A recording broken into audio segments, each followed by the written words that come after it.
What I want to talk about here is another way of correcting for the intonation on the 70s bridges. So in other videos I've talked about how the bridge is out of position. It's usually an eighth of an inch out of position, which this one is. I normally correct those by removing the bridge, scooting it back an eighth of an inch, and touching up the finish in the front. And I'm almost always replacing the large Indian rosewood bridge plate on these 70s while I'm doing that.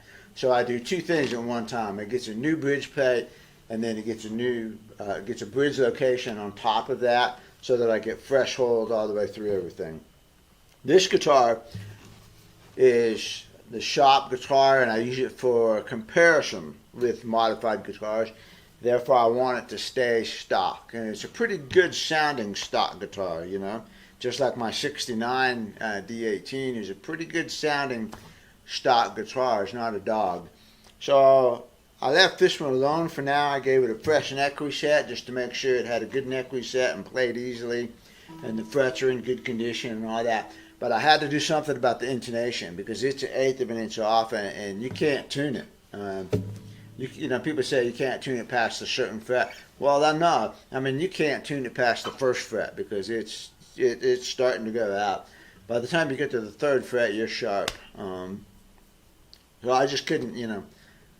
The chords don't sound right. The chords are rough sounding. You've got to do something about that. So on this guitar, there's something I've been meaning to do for a while and try it out, and that is I compensated the nut. And what I did here was just a quick and dirty job. I put a piece of ebony right here so that I move the leading edge of this forward, eighth of an inch. Okay? That compensates it. You can compensate at the bridge or you can compensate at the nut. They do not work exactly the same way, but it's close enough that you can manage it. So in other words, one solution to the 70s misplaced bridge is to put a fingerboard on it with a shorter scale. That's essentially, not exactly, but essentially what happens right here when you shorten the scale via a shim up at the nut. Again, it's not a perfect solution because it's not quite the same, but it's pretty close. So like, check this guitar out, okay?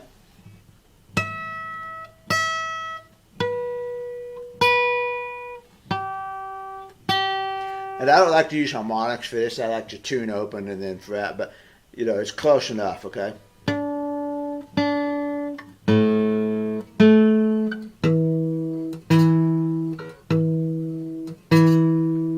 It's not bad.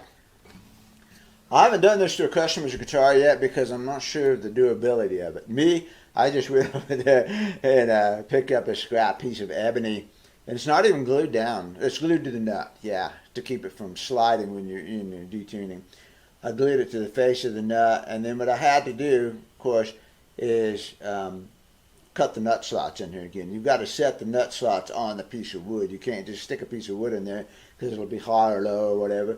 But, you know, it's pretty easy to do, and if you mess it up or something, you just go get another piece of wood and put it under there, you know.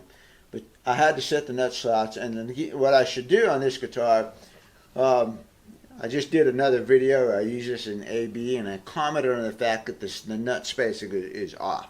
It's not what I'm used to. It's got the stock spacing where they're equal center to center. So consequently, the E and the A are cramped, and the D is a little bit cramped, and then the other strings are too far apart.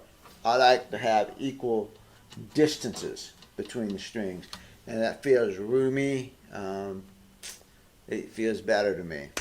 So, but what I could do on this guitar, I could go ahead and put a bone nut on there and get the spacing where I want it, and then put the spacer shim back in here. Like I said, I used ebony on this. I don't know how long it's going to hold up to tuning and detuning and changing strings and that kind of thing. One good option on that might be water buffalo horn. Get a strip of water buffalo horn from a saddle or something, because that is a more porous material. It tends not to split like this piece of wood can split. So a water buffalo horn might work pretty good. You might even take a piece of bone and lay it across there. But I don't think I'd like the looks of the fat looking nut, you know. On this one you can't even tell unless I point it out to you because the ebony blends in. And that was kind of my goal, you know, kind of blended in. But you know, you could use a piece of bone, lay it under there, make like a nut extension. Anyway, I offer this as a solution to maybe maybe you're a luthier, you're a repair guy, maybe you don't have the skills or the courage to take the bridge plate out and scoot the bridge. Maybe your top is in nice condition like this one and you don't want to have a scar. You know, there's various reasons. This is just another option. Try it. See what you think about it sometime.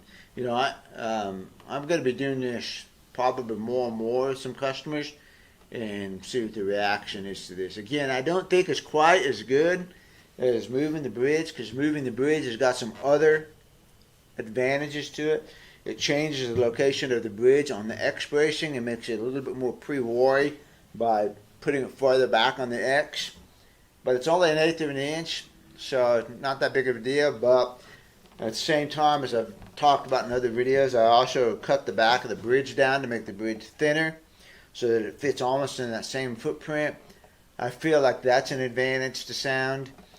So, you know, on the whole, I prefer scooting the bridge still.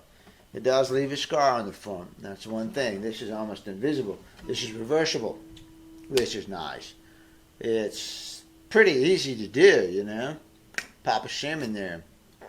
So, it's got some advantages, you know. I don't think it's the best solution, but it might be a solution sometimes, so. Okay, this is a 1975 D28 and shop guitar. It might be for sale one of these days. I don't know. We'll see. You know, all the shop guitars are going to be for sale before too long. So, if you ever see me demo a guitar in one of my videos and you think, man, I'd like to have that guitar, you know, shoot me a message and let me know you're interested. So, this is a nice guitar. It has a terrifically fat neck on it. I measured a bunch of necks, and this particular guitar is one of the fattest necks that I have measured from front to rear, and that consequently gives it a very, very even taper. It's almost the same up here as it is up here, so it's a very smooth taper. It's got a nice rounded V to it. This is a really super comfortable neck for me. It feels almost like you know, almost like a 40s, a late 40s neck with that chunky feel to it. So, but you know, it's a good guitar. You wouldn't have to modify it at all from here, although you certainly could. I'd definitely get rid of the tuners. You know, God, it's just, you know, it's so heavy, it's wanting to fall like that. But, I mean, I probably did the works to it, but all right. Anyway, that's an option for correcting intonation on 70's Martin Dreadnoughts. A little shim up there underneath the fingerboard, in front of the nut. Okay? In front of the nut.